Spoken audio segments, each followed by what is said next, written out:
नमस्ते dear students, welcome to all. स्वागत है आप सभी का पीटी एजुकेशन के यूट्यूब चैनल पे। आज है हमारा सेशन नंबर 88 और इस सेशन में हम बात करेंगे के I F P controversy and masala bonds. क्या है ये कॉन्ट्रोवर्सी, इसके बारे में आज हम जानेंगे। व्हाट इज के I F B? Basically K I F B is Kerala investment infrastructure fund board. ये एक बोर्ड है जो वहाँ के इंफ्रास्ट्रक्चर रिलेटेड इन्वेस्टमेंट्स को देखता है। रिलेटेड है आपका governance, centre state relations, economy, growth and development, इन सब चीजों से शुरुआत करते हैं हम आज अपने पहले टॉपिक को। अभी जो इस टॉपिक में, इस कंट्रोवर्सी में, ये जो लेटेस्ट अपडेट आई है वो ये आई है कि प्रवर्तन निदेशालय ने के आई एफ बी को एक समन भेजा है, इंक्वायरी उनके खिलाफ शुरू की है कि उनके ऊपर कुछ एलिगेशंस लगाए गए हैं सीएजी के रिपोर्ट के मुताबिक। क्योंकि के आई एफ बी ने जो लोन लिए हैं, infrastructure development loans, foreign market से जो उन्होंने लोन उठाए हैं वो सेंटर के परमिशन के बिना उठाए हैं और साथ ही साथ उन्होंने कुछ रूल्स और रेगुलेशंस को वायलेट किया है। फेमा के रूल्स एंड रेगुलेशंस को भी इन्होंने वायलेट किया है, ऐसा कहना है किसका? सीएजी के रिपोर्ट्स का। और उसी के बेसिस पे जो एक्शन ली गई है वो एनफोर्समेंट डायरेक्टर ने इनके खिलाफ एक इंक्वायरी स्टार्ट की है।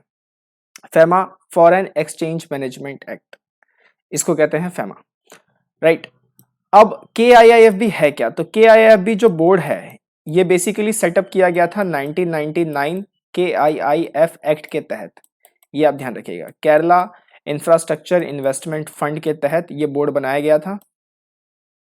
इसका काम क्या था? इसका काम था कि ये इन्वेस्टमेंट रिलेटेड सारी चीजों को देखेगा।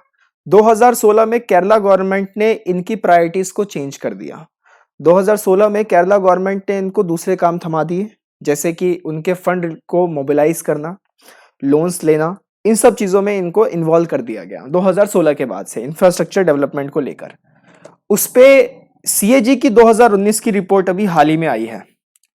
तो कैग की रिपोर्ट का ये कहना है कि के आई एफ बी ने जो फंड रेस किए हैं, 2150 करोड़ के फंड रेस किए हैं इन्होंने, ये ऐसा सीएजी की रिपोर्ट का कहना है। 2150 करोड़ रुपीस का फंड इन्होंने रेस किया है इंटरनेशनल मार्केट से, and that through without the consent of central government.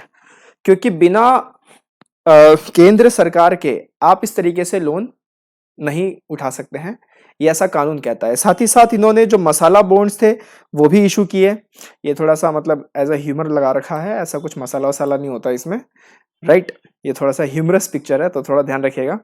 तो इन्होंने साथ ही साथ मसाला बॉन्ड्स भी इशू किए फॉरेन मार्केट से अपने मनी को रेस करने के लिए, फंड रेस करने के लिए, जो कि 293 आर्टिकल को वायलेट करता है कॉन्स्टिट्यूशन के।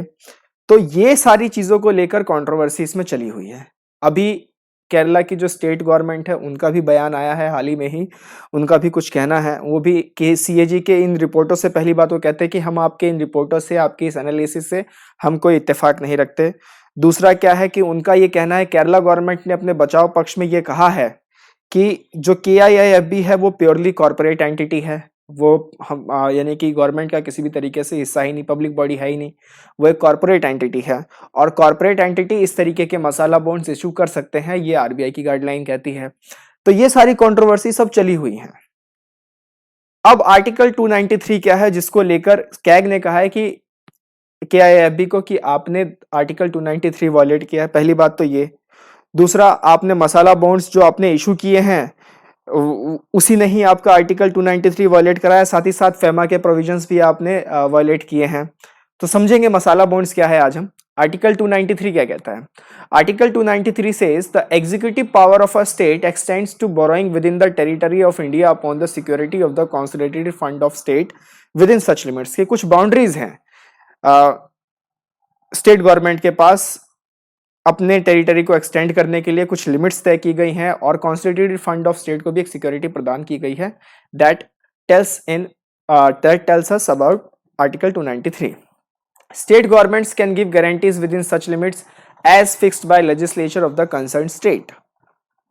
तो ये है आर्टिकल 293। मतलब उनकी जो पावर है, उनकी जो शक्ति है फाइनेंशियल रिसोर्सेज को इकट्ठा करने की, फाइनेंशियल चीज़ों को, उसको लिमिट किया गया है। एक उसका एक लिमिट है, ऐसा नहीं कि आप लिमिटलेस हो जाएं, कुछ भी कहीं से भी आप फॉरेन मार्केट से उठाते रहें, बाद में फिर क्योंकि बाद में क्या होता है, आप चुका नहीं पाए या आप एक तरीके से डिफॉल्टर हो गए तो इमेज इंडिया की खराब होगी, because Kerala is in India, India is not in Kerala. तो ये फिलॉसफी इसमें रहती है, इस वजह से इसको इम्बेड किया गया है हमारे कॉन्स्टिट्यूशन के अंदर में, ये आप ध्यान रखिएगा। अब मसाला बॉन्ड्स को लेके जहां तक क्या कह रहा है केरला की गवर्नमेंट को, तो मसाला बॉन्ड्स है क्या, पहले वो समझते हैं। बिल्कुल बेसिक से शुरुआत करेंगे। Masala bonds are rupee denominated bonds. Bonds आपको पता ही है कि एक तरीके का डेट इंस्ट्रूमेंट होता है जो कि रेस करने के लिए, फंड रेस करने के लिए, मनी रेस करने के लिए अपनाया जाता है, जिसे इशू करती है या तो सरकार है या फिर कंपनी। उसमें यील्ड्स का होता है कि जितनी ज्यादा बॉन्ड प्राइस होगी उतना ही कम यील्ड्स होगा। तो बॉन्ड्स में जो बॉन्ड्स होते हैं, बॉन्ड प्राइस जो होती है that is inversely proportional to yield. अभी हाल ही में न्यूज आई है कि काफी सारे कोरोना वायरस के चक्कर में जो ग्लोबल इकोनॉमी है उसमें नेगेटिव यील्ड की काफी ज्यादा एक चलन चल पड़ा है कि negative yield is the new normal now, right, जबकि ऐसा होना नहीं चाहिए। तो ऐसा हो रहा है, फिर भी उस पर भी कभी हम आगे बात करेंगे, इंडियन इकोनॉमी और वर्ल्ड इकोनॉमी से रिलेटेड चीजें हैं वो। तो मसाला बॉन्ड्स एक तरीके के रुपी डिनोमिनेटेड बॉन्ड्स होते हैं जो कि इंडियन कंपनीज इशू करती हैं, किस लिए, फंड रेस करने के लिए। कहां से कर सकती है, ओवरसीज मार्केट से भी कर सकती हैं, भारतीय पैसों में कर सकती हैं। किसी भी तरीके की कॉर्पोरेट या फिर उसकी कोई कॉर्पोरेट की कोई बॉडी या इंडियन बैंक वो एलिजिबल है to issue these bonds overseas. उसके बाद कोई भी रेजिडेंट जो कि एफएटीएफ या फिर आईओएससीओ का मेंबर है वो इन बॉन्ड्स को या तो इशू कर सकता है या सब्सक्राइब कर सकता है। आईओएससीओ क्या है, क्योंकि एफएटीएफ तो आप में से बहुतों को मालूम होगा, financial action task force. Pakistan को अभी किस लिस्ट में रखा गया है, एफएटीएफ नहीं रखा है। ये आज का आपका पहला सवाल कि एफएटीएफ ने पाकिस्तान को किस लिस्ट में रखा है, कहीं ब्लैक लिस्ट तो नहीं कर दिया अभी, कमेंट थर्ड में बताइए। आईयूएससीओ क्या है, IUSCO is International Organisation for Securities Commission. तो आज का आपका दूसरा सवाल कि आईयूएससीओ का हेडक्वार्टर कहाँ है, ये भी आप कमेंट थर्ड में लिखिए। ये बहुत ही अहम सवाल हो जाते हैं, ऐसे ही सवाल बनाए जाते हैं, फिर स्टूडेंट्स कहते हैं कि सर कुछ भी ऊट पटांग पूछा जा रहा है एग्जाम्स में। ऐसा नहीं है, बैंकिंग से लेके चाहे कुछ भी एग्जाम्स है, कुछ भी ऊट पटांग नहीं पूछा जाता है। स्टैटिक के पोर्शन पे बात करें तो वो अलग चीज है, लेकिन करंट अफेयर्स में कुछ भी उटपटांग नहीं पूछा जाता। बेसिकली क्या होता है, इनसाइड द स्टोरी पूछ ली जाती है, जिसमें से आपको लगता है कि ये नहीं पूछा जाना था लेकिन ये पूछ लिया गया है। तो वो लोग ऐसा नहीं है कि कुछ भी उटपटांग पूछेंगे, they have a good team, अच्छे से क्वेश्चंस को फॉर्मुलेट करते हैं, क्यूरेट करते हैं, पूछते हैं, क्योंकि उनके लिए भी एक चैलेंज है कि इतने लाखों एस्पिरेंट्स में से उनको कुछ बंचेस छांटने हैं, तो उनके लिए भी एक बहुत बड़ा चैलेंज होता है। तो ऐसे ही आप ना कहें, मैंने काफ़ी स्टूडेंट्स को कहते हुए सुना है, हालांकि मुझसे कहते भी रहते हैं कि सर कुछ भी पूछ लेते हैं, ऐसे कैसे पढ़ेंगे हम लोग। तो कुछ भी नहीं पूछते हैं, आप सही रिसोर्सेज और सही चीज़ों से इनसाइड स्टोरी को समझ के पढ़ें तो आपका जो काम है वो आसान हो जाता है एग्जाम क्रैक करने के पर्सपेक्टिव से। वापस आते हैं अपने न्यूज़ पे। तो मसाला बॉन्ड्स तो पता चल गया आपको, एक तरीके का रुपी डिनोमिनेटेड बॉन्ड्स हैं, कोई भी कॉर्पोरेट इंडियन बैंक इसको एलिजिबल है इशू करने के लिए। एफएटीएफ आईयूएससीओ के जो रेजिडेंट मेंबर है वो एलिजिबल हैं इसके सब्सक्रिप्शन या इसके इशुएंस के लिए। तो ये सारी चीजें हैं मसाला बॉन्ड्स को रिलेटेड। अब इसकी लिमिटेशंस क्या है जो आरबीआई तय करता है, तो इसकी लिमिटेशंस है कि आप जो मसाला बॉन्ड से जो पैसा आप रेस करोगे वो कैपिटल मार्केट में इन्वेस्ट नहीं करोगे, लैंडिंग एक्टिविटीज में नहीं करोगे कि यहां से पैसे ले लिए अब कहीं पे घुमा दिया कि ये लो पैसा और मुझे इंटरेस्ट देते रहना। तो ऐसे लैंडिंग एक्टिविटीज भी नहीं करोगे, परचेजिंग ऑफ लैंड भी नहीं करोगे कि आपने जमीन खरीद ली, छोड़ दी, उसके दाम बढ़ रहे हैं तो वो आपका पैसा वहां पे, ऐसी चीजें आप ऐसी हरकतें नहीं करोगे।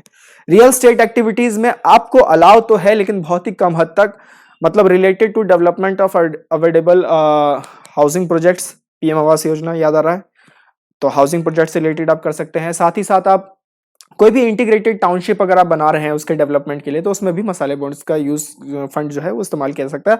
Otherwise core real estate activities के लिए आप नहीं कर सकते, राइट। तो ये है आर्टिकल 293 एंड मसाला बॉन्ड्स। यहां तक आई होप आपको समझ में आ गया होगा।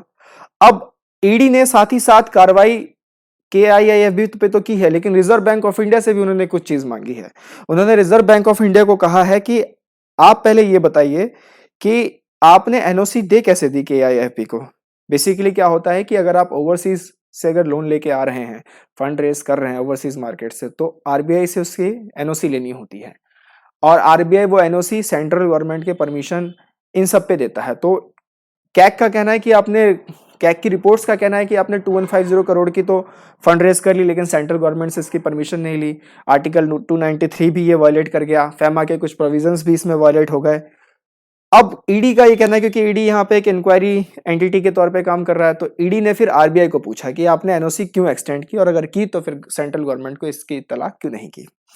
केरला गवर्नमेंट ने को मैंने आपको बता ही दिया कि केरला गवर्नमेंट का इस पे क्या स्टैंड है। केरला गवर्नमेंट का लोगो है बगल में। केरला गवर्नमेंट का ये कहना है कि पहली बात तो हम आपके जो कैग की रिपोर्ट है इससे हम इत्तेफाक नहीं रखते। दूसरी बात, आपने रिपोर्ट बिल्कुल ऐसे यूनिलैटरली सबमिट कर दी, हमें अपना पक्ष रखने का हक ही नहीं दिया कि हम बता सकें। तीसरी बात, जिस आप केआईएफबी को लेके आप बोल रहे हैं वो केआईएफबी एक पूरी तरीके से कॉर्पोरेट एंटिटी है, और फेमा के प्रोविजंस के तहत कॉर्पोरेट एंटिटी किसी भी तरीके के फंड रेज कर सकती है, मसाला बॉन्ड्स का भी यूज करके कर सकती है आरबीआई की गाइडलाइन के अकॉर्डिंग। तो ये सारा है कहना, ये सारा स्टैंड है गवर्नमेंट ऑफ केरला का। किस तरीके से कहानी आगे चलेगी, बात करते हैं इसके इम्पैक्ट पे। तो इसका इम्पैक्ट क्या होगा, इसका इम्पैक्ट ये होगा दोस्तों कि इससे जो वहां की जो डेवलपमेंट प्रोजेक्ट्स हैं उसमें थोड़ा सा ठहराव आएगा।